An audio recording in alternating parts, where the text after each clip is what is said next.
అంటే బేసిక్గా వెన్నెల కిషోర్ గారు యూజువల్గా ప్రమోషన్స్కి రారని చెప్పి ఇలా డూప్తో మేనేజ్ చేశాము. ఏమనుకోకండి.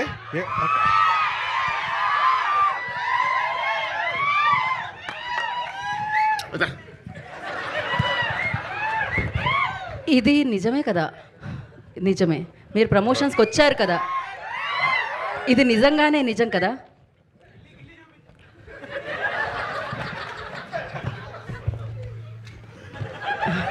దే ఆస్కింగ్ మీ టు గిల్లిఫై వద్దు. రాననుకున్నారా, రాలేననుకున్నారా? ఏ 1 సెకండ్, 2 అక్షరాలు ఇంద్ర. సో ప్రమోషన్కి ఖచ్చితంగా రాననుకున్నారా గీతా భగత్ గారు? నేనే కాదు, అందరూ అదే అనుకుంటారు.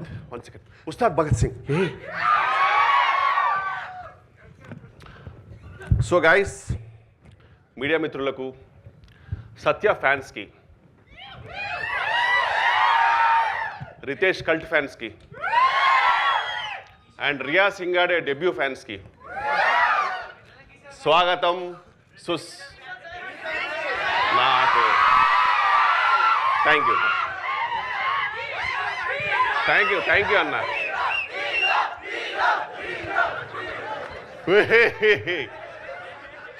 But thank you so much. మీ అందరికీ స్వాగతం, సుస్వాగతం. హే,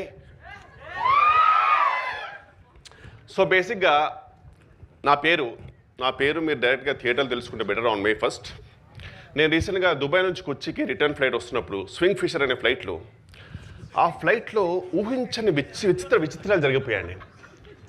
ఊహించని విచిత్రం ఏ RRR. Oh shit, a perfect. So బేసిక్గా నేను ఒక TFI బానిసనండి, మీ అందరిలాగే. సో సినిమా ఇలా చెప్పగానే అలా క్లూ పట్టేస్తుంటాను. సో అందుకే టైంపాస్కి సినిమా సుడోకు అనేది ఆడుతూ ఉంటాను అనమాట. సో ఈ బుక్ నేను ఫినిష్ చేశాను లేదా అన్నది మీరు May 1st థియేటర్లో చూడండి. జెట్లీ అనే సినిమా, నో సత్యాస్ జెట్లీ, సత్యాస్ నాట్ జెట్లీ అనే సినిమాలో మీరు ఖచ్చితంగా చూడండి. అండ్ మీ అందరికీ థ్యాంక్ యూ నాగ చైతన్య గారు. Thank you.